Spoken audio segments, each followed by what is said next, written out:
तो आजकल डिम्पल सिंह जो कि बहुत ही प्यार वाले गानों पर रील्स और फोटो डाल रही है। क्या डिम्पल सिंह को किसी से प्यार हुआ है क्या? दोस्तों बता दूं कि देखिए, पवन सिंह और डिम्पल सिंह के जोड़ी को लोग बहुत ज़्यादा पसंद करते हैं। इनके जोड़ी में आया था पाचे के नाचे, जो कि अभी भी एक नंबर ट्रेंडिंग पर चल रहा है।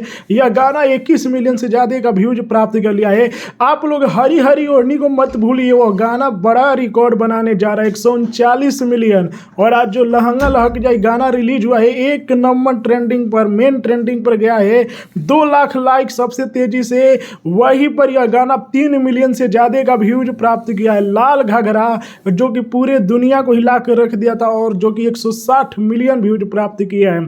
जी दोस्तों, इससे पहले पवन सिंह का जो गाना आया था, आज ये 5 के 70 मिलियन गाना। और कुछ लोगों को लग रहा है कि पवन सिंह एज मतलब इनके बूढ़े हो गए और इनका रिकॉर्ड तो ना आपकी बस किसी के बस में है, तो दिखा दो दोस्तों। इतना बड़ा बड़ा रिकॉर्ड कौन बना सकता है? सिर्फ और सिर्फ पावर स्टार पवन सिंह। एक गाने नहीं, कितनों गानों ने रिकॉर्ड बना के रख दिया है। तो आप लोगों को रिपोर्ट कैसा लगा कमेंट में बताइए, और आप लोगों को पवन सिंह और डिम्पल सिंह की जोड़ी कैसी लगती है ये भी कमेंट में बताएं।